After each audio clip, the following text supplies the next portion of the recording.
Cristo será tribulação, angústia ou perseguição, fome ou nudez, perigo ou espada, quem nos separará do amor de Cristo?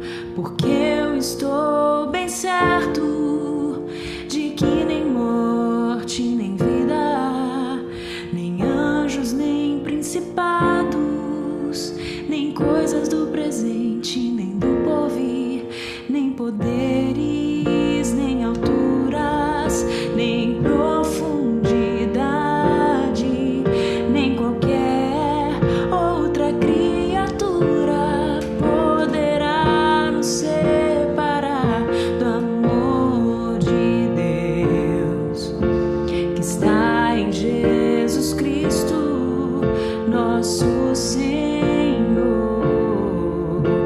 que está em Jesus Cristo. Nada, nada poderá nos separar, nada, nada poderá nos separar do amor de Deus que está em Jesus Cristo, nosso Senhor, que está em Jesus Cristo. Olá, irmãos, graça e paz. Amados, vamos ler as Escrituras. Teremos mais um momento de intercessão nessa noite, onde iremos clamar ao Senhor nosso Deus, de um modo muito especial, pelos nossos queridos missionários, agências missionárias, irmãos que estão sofrendo perseguições por amor a Jesus Cristo. Estamos no mês de agosto. No mês de agosto nós voltamos a nossa atenção de um modo especial para esse tema, o tema das missões. O texto que iremos ler no início do momento de oração está lá em Mateus capítulo 5, desde o primeiro versículo. Iremos fazer a leitura até o verso número 12. A primeira parte, nós temos o Senhor Jesus falando sobre aqueles que são humildes, os que choram, os mansos. Na última parte, nos últimos versos, nós temos o Senhor Jesus falando sobre os perseguidos. Vamos fazer a leitura. O texto bíblico diz: vendo Jesus as multidões, subiu ao monte e, como se assentasse, aproximaram-se os seus discípulos. E ele passou a ensiná-los, dizendo: bem-aventurados os humildes de espírito, porque deles é o reino dos céus.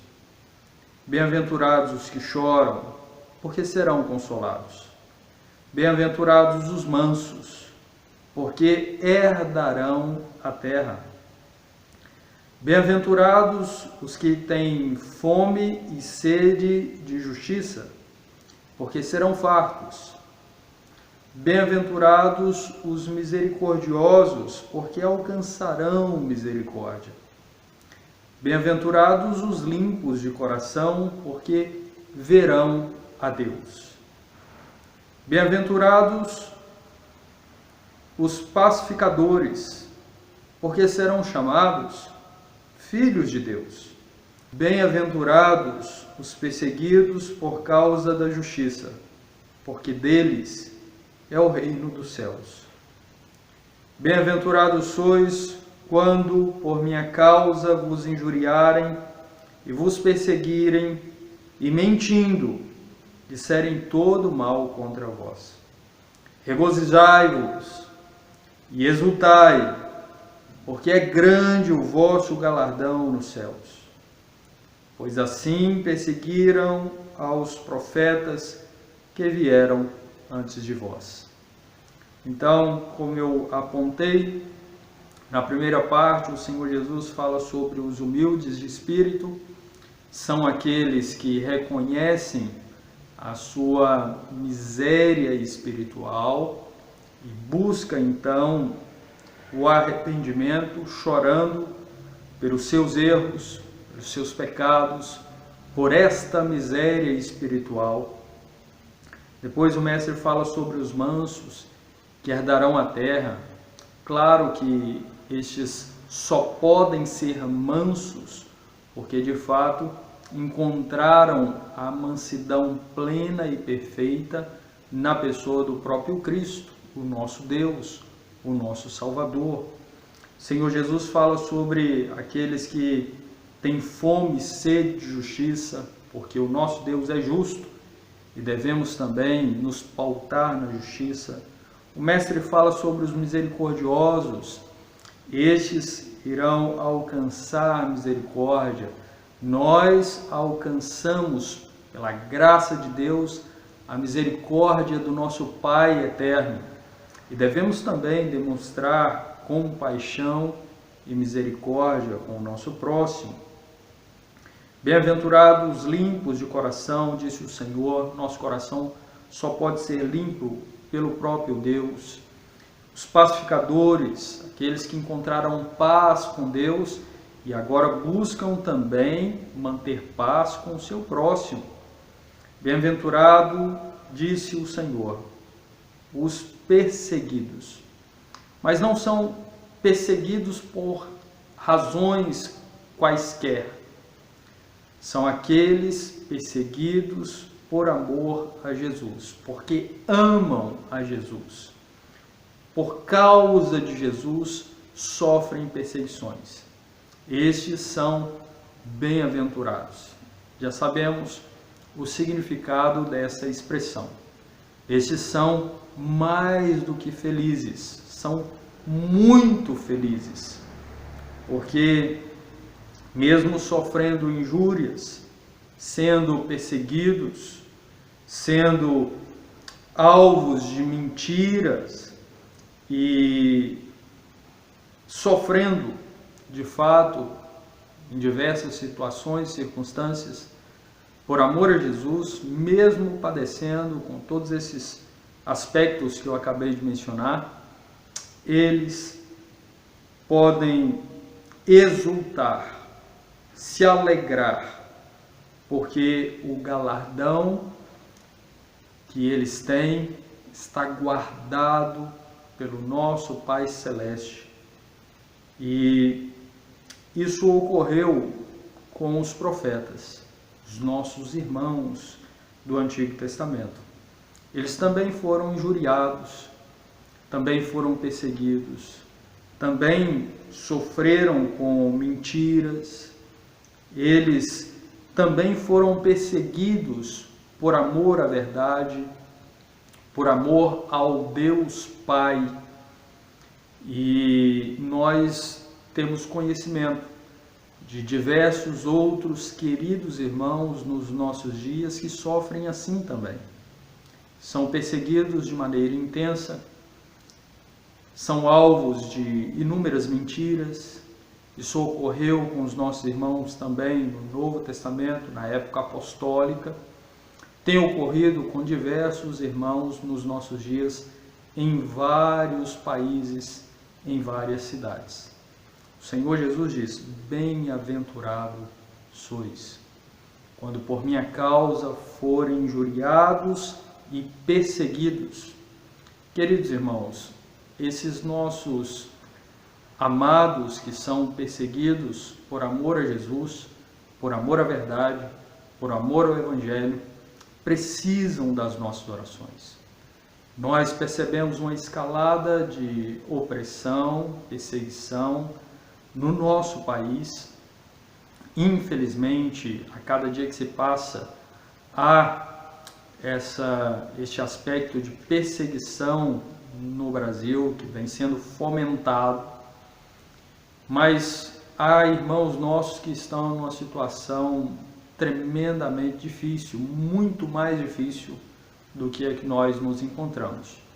Ainda no Brasil nós temos liberdade de culto, ainda podemos ler as Escrituras em praça pública, ainda podemos cultuar ao Senhor no prédio da igreja com as portas abertas, ainda podemos levar a mensagem da salvação através do evangelismo em diversos lugares.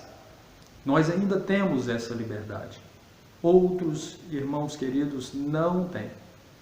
E nós devemos orar por eles, clamar a bênção do Senhor sobre eles. Nós vamos rapidamente assistir um breve vídeo que vai relatar um pouco da perseguição que os nossos irmãos sofrem na Índia. Após, iremos orar ao Senhor nosso Deus, clamar ao Senhor nosso Deus pelos nossos irmãos que estão nesses países onde há perseguição cristã. A Índia é conhecida pelas suas diversas divindades. Sua espiritualidade atrai pessoas de todo o mundo. O estilo de vida e as tradições indianas estão muito ligadas ao hinduísmo. Indianos nacionalistas se sentem ameaçados pelos cristãos no seu sistema de castas, mas a Bíblia diz que perante Deus todas as pessoas são iguais. Por isso, os indianos nacionalistas perseguem rigorosamente os cristãos. Eles têm uma meta principal: a Índia somente para hindus. Apesar do governo indiano garantir liberdade religiosa, eles mantêm os ataques contra cristãos sem punição. O pastor indiano Dr. Satish Chandra tenta fortalecer e encorajar o seu povo que é perseguido. Eu sou o Dr. Satish Chandra e já trabalho há muito tempo servindo os cristãos na Índia. Eu falo principalmente com os alunos e outras pessoas sobre as boas novas de Jesus e o que ele fez. Também apoio e visito igrejas para pregar a palavra de Deus e para trabalhar com os jovens.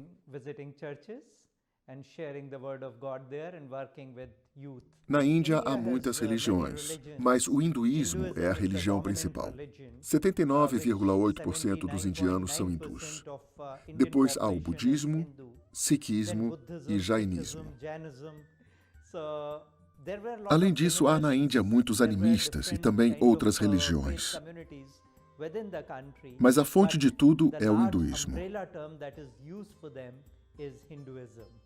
14% dos indianos são muçulmanos e um pouco mais de 2% são cristãos.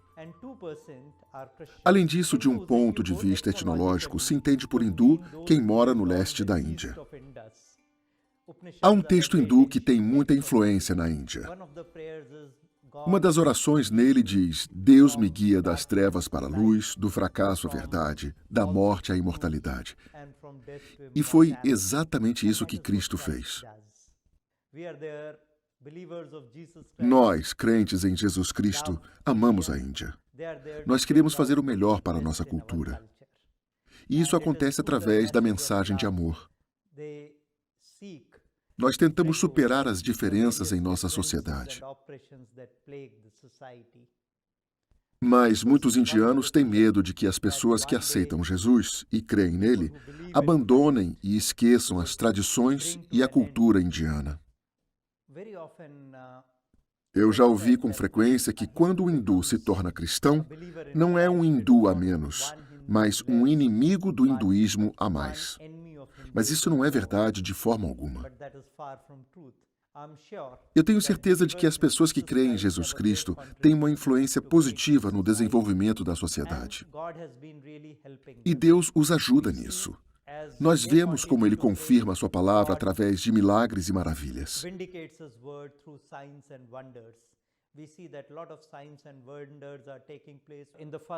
Já no primeiro século, o apóstolo Tomé veio para Kerala, no sul da Índia. Ele viajou para cá e pregou o Evangelho, e as pessoas seguiram a fé cristã.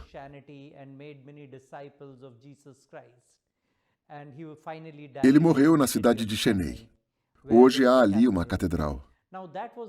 Naquela época, a fé cristã entrou pela primeira vez na cultura indiana.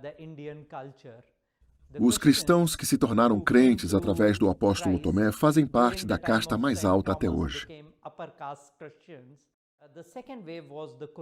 O segundo movimento cristão aconteceu na época colonial. Naquele tempo, os portugueses trouxeram a fé cristã e depois vieram os ingleses. E junto com eles, instituições inglesas e escandinavas que queriam fazer a fé cristã conhecida na Índia. Naquele tempo, muitas pessoas das castas inferiores, da parte marginalizada e intocável da sociedade, aceitaram Jesus. Eles viram nisso a chance de serem livres e poder viver uma vida digna. Mas isso foi visto como algo que atrapalhava o estilo de vida indiano. Na Índia, a coesão da família é extremamente importante. Os indianos usam a palavra religião, mas para ser exato, eles querem dizer dharma, que quer dizer dever. Você está totalmente ligado à sua família. Você tem um dever para com os seus antepassados. Você tem um dever para com os deuses da sua comunidade. E você tem o dever de levar em frente essa religião.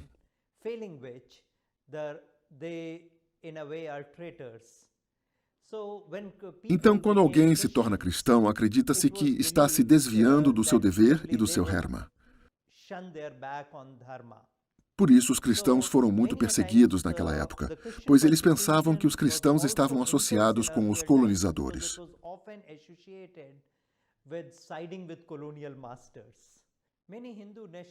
Muitos nacionalistas hindus pensavam que quando o poder colonial deixasse o país, logo os cristãos também desapareceriam. Mas muito cedo eles perceberam que a fé cristã crescia e que as pessoas se voltavam às boas novas de Jesus Cristo. Muitas pessoas tiveram experiências pessoais com o amor de Jesus Cristo. E isso atraiu outras pessoas a também entregarem a sua vida a Jesus. Esses cristãos não pregavam nenhuma religião. Eles se denominavam partas de Cristo, que é mais ou menos como um Jesus freak. O impressionante é que eles deixam bem claro que a verdade de Jesus Cristo é transcultural. Isso significa que Jesus Cristo morreu pelos pecados de cada pessoa, de cada cultura, e eles tentam viver isso no contexto deles. A sociedade indiana é dividida em diversas castas sociais. Por isso há tantas diferenças entre os hindus. Há muitos conflitos de interesse, castas diferentes, padrões de vida diferentes, muitos interesses diferentes, religiosos e sociais. Mas os indianos cristãos enfatizam que, primeiramente, eles são indianos. E, como tais, eles receberam a fé em Cristo. Com muita frequência, dizem que os cristãos seriam amigáveis e prontos a ajudar somente para converterem as pessoas. Assim, tudo o que os cristãos fazem é politicamente distorcido. Muitas pessoas que perseguem os cristãos pensam que o reino de Cristo é parte de uma conspiração mundial e que provavelmente eles queiram acabar com as religiões da Índia.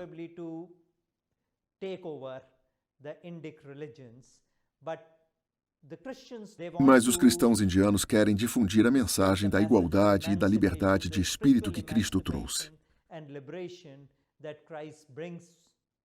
Eles querem contar a mensagem da nova criatura e da cura que o Evangelho de Jesus Cristo nos trouxe. E de jeito nenhum propagar a sua própria cultura ou convicção política que sejam contra os interesses nacionais.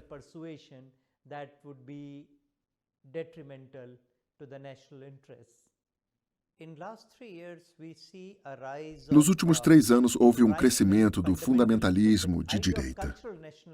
Isso veio da ideia do hinduísmo cultural. Nós somos todos uma nação e nós temos uma cultura. Como se define uma nação? Nós fomos constantemente influenciados por diferentes invasores. A política sempre precisa do inimigo político, os outros. Aqui os cristãos e os muçulmanos são os outros, e por isso os hindus se mobilizaram em unidade contra eles. Nós vemos uma certa intolerância religiosa. Surgiram muitas campanhas de ódio contra os cristãos, o que gerou muitos ataques aos cristãos.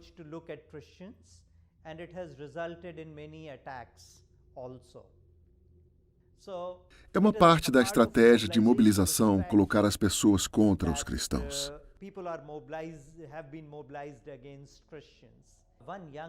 Em uma tribo, um homem que antes estava doente se tornou cristão. Ele tinha ido a muitos médicos, mas ninguém pôde ajudá-lo.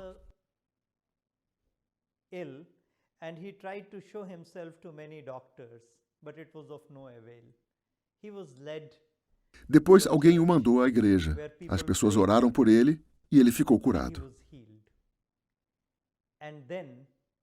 Ele recebeu a boa nova de Jesus e queria conhecer pessoalmente o Deus que o tinha curado de sua doença e que o tinha libertado da sua vida sofrida. Ele era agricultor e começou a falar às outras pessoas a mensagem de Jesus Cristo. Então, muitos outros milagres aconteceram e um grupo de cristãos que orava a Cristo se formou em sua aldeia e então começou a ir a outras aldeias também. Com alegria, eles contavam como Deus curava as pessoas. Eles falavam de um Deus que realmente ia ao encontro das necessidades das pessoas.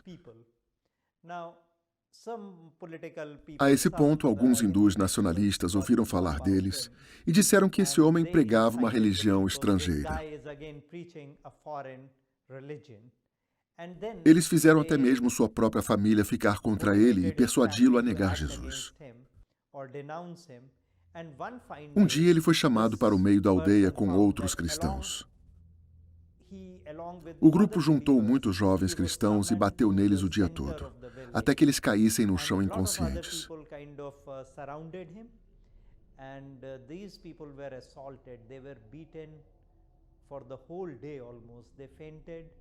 Quando eles voltavam a si, batiam neles novamente.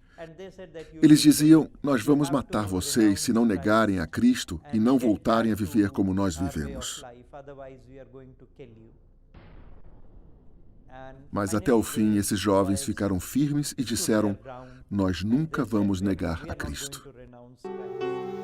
Queridos irmãos, nós vamos orar. Vamos orar pelos nossos amados, queridos irmãos lá na Índia, que têm sofrido intensamente. A lista dos países onde a perseguição tem se intensificado tem crescido. Temos colocado diante de Deus e insistimos, alertando os irmãos para orarem em favor da Coreia do Norte.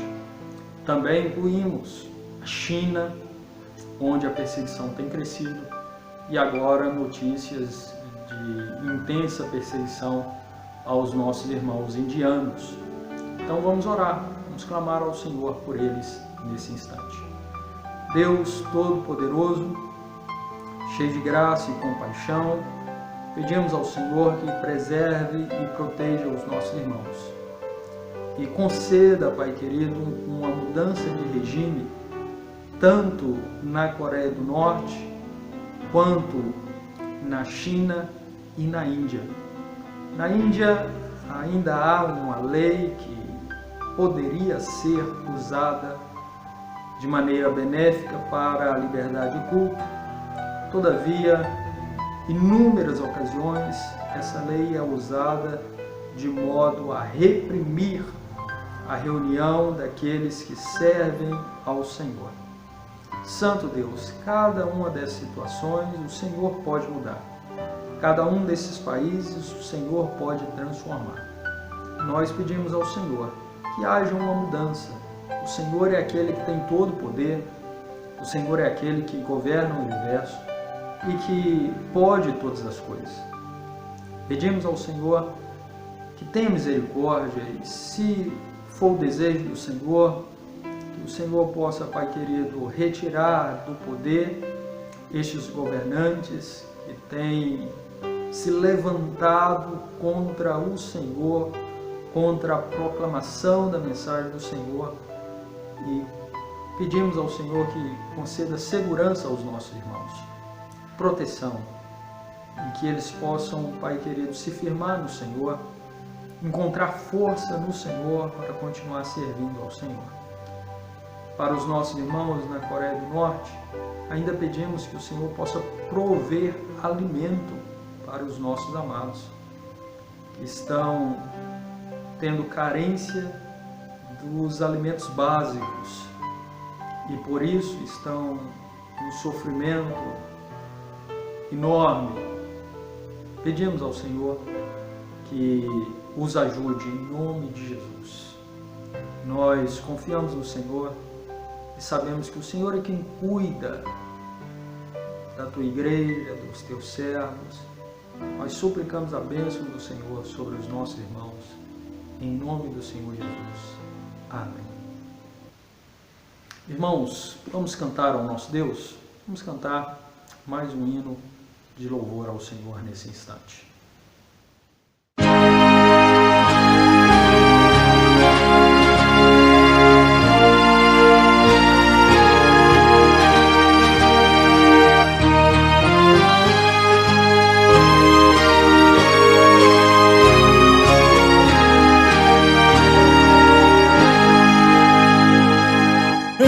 Os bilhões que em trevas tão medonhas jazem perdidos sem o Salvador.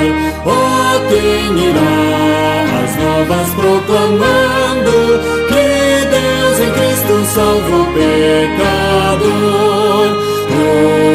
Todo poder o Pai me deu, na terra como lá no céu. Ide ao mundo anunciar o Evangelho, e eis-me convosco sempre. Portas abertas, eis por todo o mundo, servos de Deus, avante sempre andai. Crentes em Cristo, uni as vossas forças, da escravidão os povos libertai.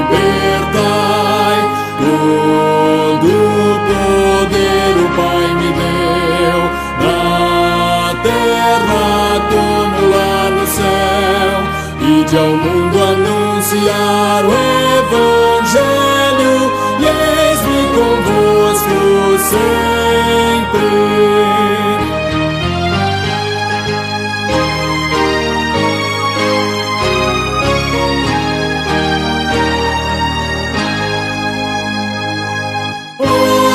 Apressa o glorioso dia em que os remidos todos se unirão, e em coro santo, excelso, jubiloso, eternamente glória te darão. Todo poder o Pai me deu, na terra como lá no céu. Ide ao mundo anunciar o Evangelho, e eis-me convosco sempre. Queridos, o texto que separamos para a nossa meditação está lá em Atos, o capítulo 2. Inicialmente, iremos fazer a leitura a partir aí do verso número 22, seguiremos até o verso número 23. E depois iremos voltar os nossos olhos para a leitura a partir do verso 36 e seguiremos até o verso 41. A palavra do Senhor diz: Varões israelitas, atendei a estas palavras. Jesus, o Nazareno, varão aprovado por Deus diante de vós com milagres, prodígios e sinais, os quais o próprio Deus realizou por intermédio dele entre vós, como vós mesmos sabeis, sendo este entregue pelo determinado desígnio e presciência de Deus. Queridos, o texto que separamos para a nossa meditação está lá em Atos, o capítulo 2. Inicialmente, iremos fazer a leitura a partir aí do verso número 22, seguiremos até o verso número 23. E depois iremos voltar os nossos olhos para a leitura a partir do verso 36 e seguiremos até o verso 41. A palavra do Senhor diz: varões israelitas, atendei a estas palavras. Jesus, o Nazareno, varão aprovado por Deus diante de vós com milagres, prodígios e sinais, os quais o próprio Deus realizou por intermédio dele entre vós, como vós mesmos sabeis, sendo este entregue pelo determinado desígnio e presciência de Deus, vós o mataste, crucificando-o por mãos de iníquos. Agora, a partir do verso 36, a palavra diz: esteja absolutamente certa, pois toda a casa de Israel, de que a esse Jesus que vós crucificastes, Deus o fez Senhor e Cristo. Ouvindo eles estas coisas, compungiu-se-lhes o coração e perguntaram a Pedro e aos demais apóstolos: que faremos, irmãos?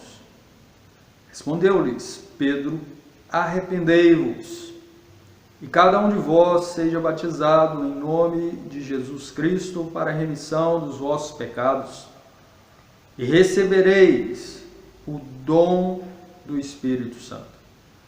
Pois para vós outros é a promessa, para vossos filhos e para todos os que ainda estão longe, isto é, para quantos o Senhor nosso Deus chamar. Com muitas outras palavras deu testemunho e exortava-os, dizendo: salvai-vos desta geração perversa. Então, os que lhe aceitaram a palavra foram batizados, havendo um acréscimo naquele dia de quase 3.000 pessoas. Queridos irmãos, a mensagem do Evangelho é esta.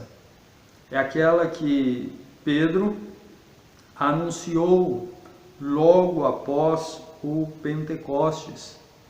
É aquela que fala sobre Jesus Cristo, o Nazareno, Filho de Deus encarnado, e que foi morto segundo a presciência, segundo os desígnios do Senhor nosso Deus, para nos salvar, segundo o plano eterno de Deus, para nos remir. Foi morto por mãos de iníquos, sim, mas foi morto por causa dos nossos pecados, por causa dos pecados daquele que Deus escolheu na eternidade para salvar. Este que foi crucificado também foi ressuscitado, elevado às alturas. Deus conferiu ao Senhor Jesus poder nos céus e na terra. E ele então foi elevado aos céus, de onde há de vir um dia para julgar todos os homens. Nós louvamos a Deus porque pela graça e compaixão de Deus, através de Cristo, nós não seremos condenados. Todos aqueles que creem no Senhor Jesus, que amam o Senhor Jesus, estão salvos da condenação vindoura no dia do juízo. Mas nós devemos, assim como Pedro, anunciar essa mensagem para aqueles que ainda estão numa condição de perdidos em trevas, escravos do pecado. Pedro anunciou essa mensagem àqueles que ouviram, tiveram seus corações quebrantados pelo Espírito Santo, e eles então se interessaram, perguntaram: que faremos? Que faremos, irmãos? A resposta de Pedro, ela é absolutamente fantástica, porque aponta para o aspecto primário a respeito da caminhada com Cristo. Diz: arrependei-vos. É isso que Pedro disse: arrependei-vos, e cada um de vós seja batizado em nome do Senhor Jesus para a remissão dos vossos pecados. E então recebereis o dom do Espírito Santo. É necessário haver arrependimento Mas aqueles que estão em trevas, aqueles que estão em pecado, precisam conhecer a mensagem de Cristo para que possam, pela ação do Espírito, chegar ao arrependimento. E nós devemos ser instrumentos de Deus para levarmos essa mensagem. O texto bíblico diz, a partir do verso número 39, que era exatamente para aquelas pessoas a promessa, tanto para elas, quanto para os filhos, quanto para aqueles que ainda estavam longe, mas haveriam de ser chamados pelo Senhor Deus para a salvação. E no verso número 40 nós temos Pedro advertindo aquelas pessoas: salvai-vos desta geração perversa. Algumas pessoas aceitaram aquela palavra, de modo tal que houve cerca de 3.000 pessoas que foram batizadas naquela circunstância. Irmãos queridos, devemos nos colocar como instrumentos nas mãos do Senhor nosso Deus para levarmos as boas novas. Devemos orar por aqueles que estão nos campos levando as boas novas. Nossos queridos missionários, devemos orar por eles. Devemos orar pelos nossos irmãos que estão em situações de risco, mas que continuam, dentro das suas limitações, anunciando o Evangelho para aqueles que estão ao seu redor. Devemos orar pedindo ao Senhor que os anime, fortaleça, que trabalhe também no nosso coração, a fim de que possamos testemunhar do Senhor, aonde quer que formos, anunciando a salvação em Jesus Cristo, anunciando que só existe vida em Jesus e que é necessário ao homem fugir, se salvar, se apartar dessa geração perversa. E ele só pode fazer isso quando se curvar inteiramente diante dos pés do Senhor Jesus, movido pelo próprio Espírito de Deus. Vamos orar nesse sentido, clamar ao Senhor nosso Deus em favor desses nossos irmãos que estão nos campos anunciando a mensagem e clamar em favor dessas pessoas que estão ouvindo a mensagem da salvação para que haja conversão na vida delas. Vamos orar. Pai, cheio de graça, amor, compaixão e bondade, louvamos ao Senhor porque aprove ao Senhor nos deixar para o nosso conhecimento e edificação a Tua Palavra. Obrigado porque o Senhor usou os Teus servos no passado, usou o Teu servo Pedro para proclamar a mensagem. Muitos chegaram ao conhecimento da verdade, se curvaram diante de Cristo e de fato receberam vida em abundância. Obrigado porque um dia o Senhor usou uma pessoa e essa pessoa nos explicou a mensagem da salvação e com o Teu Santo Espírito o Senhor transformou os nossos corações e nós hoje confessamos a Jesus como nosso único e suficiente Salvador. Querido Deus, nós queremos ser usados pelo Senhor deste modo também. Queremos ser instrumentos do Senhor para anunciar a Tua mensagem com sabedoria, com ousadia, com coragem, de modo tal que outras pessoas possam chegar ao conhecimento da verdade e também se curvar diante de Cristo, nosso Salvador, encontrando vida no Senhor Jesus. Usa-nos, ó Pai. Em nome de Jesus, dê-nos motivação, força, alegria em testemunhar do Senhor. Querido Deus, clamamos em favor dos nossos amados irmãos missionários que estão em outros países, em outras cidades, alguns deles passando, ó Deus, necessidades, outros sofrendo perseguições, outros em perigos por razões diversas.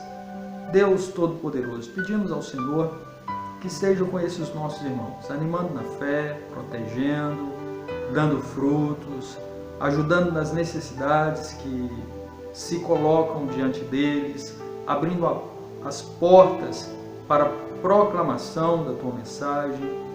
Nós queremos implorar ao Senhor para aqueles que têm ouvido a mensagem do Evangelho aqui na nossa cidade. Pedimos ao Senhor que haja conversão, transformação verdadeira, que haja, ó Deus, uma mudança de mente, de coração, que haja um amor profundo e verdadeiro por Jesus Cristo, que o Senhor possa, querido Deus, chamar os teus eleitos aqui na nossa cidade e nos usar como instrumentos do Senhor. Permita, querido Deus, que sejamos edificados enquanto testemunhamos do Evangelho santo e precioso. Queremos rogar ao Senhor por aqueles que estão ouvindo a tua mensagem em países onde há perseguição. Deus Todo-Poderoso, realiza também a obra da salvação na vida dessas pessoas que têm ouvido, mas ainda continuam endurecidas, pessoas que ainda não se entregaram ao Senhor. Que haja conversão em nome de Jesus, para a glória de Jesus. Abençoe a Segunda Igreja Presbiteriana de Martinópolis, cada irmão, especialmente os nossos queridos mais idosos. Conceda força, saúde. Abençoe, querido Deus, aqueles que têm tomado medicações, tratamento contínuo. Que o Senhor possa abençoar com a tua graça e o teu poder. Quero clamar ao Senhor a bênção do Senhor sobre cada família. Neste momento eu peço ao Senhor pela família da nossa irmã Nayara, que o Senhor tome conta e trabalhe no coração de cada um e sustente, ó Pai querido, a tua serva na presença do Senhor, para que possa sempre agir com sabedoria. Querido Deus, rogamos ao Senhor, em nome de Jesus, que abençoe a nossa cidade, fazendo com que o número daqueles que estão sendo infectados com o coronavírus seja diminuído dia após dia e possamos voltar às atividades normais, querido Deus, sem essa dificuldade de ter que limitar as nossas ações por causa do vírus. Que o Senhor tenha misericórdia de nós. Em nome de Jesus, louvamos ao Senhor e agradecemos pela salvação, pela tua bondade. Amém. Amém, queridos. Que Deus abençoe a cada um dos irmãos. Gostaria de dar alguns avisos para os membros da Segunda Igreja Presbiteriana aqui de Martinópolis. Então, os membros da nossa igreja estão convocados para a Assembleia Ordinária que nós iremos realizar na ocasião da Escola Dominical, no dia 13 de setembro. O Conselho reunido estabeleceu que nós iremos retomar as atividades na Escola Dominical no dia 6 de setembro. Então, se Deus assim permitir, no dia 6 teremos nossa primeira Escola Dominical, após a quarentena, aqui no prédio da igreja. E no dia 13, portanto, estamos convocando os membros para a Assembleia Ordinária, a fim de ouvirmos relatórios.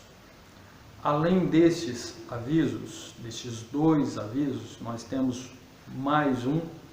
Queremos informar aos queridos irmãos, membros da igreja, que no próximo domingo, se Deus permitir, nós iremos também recolher os dízimos e ofertas.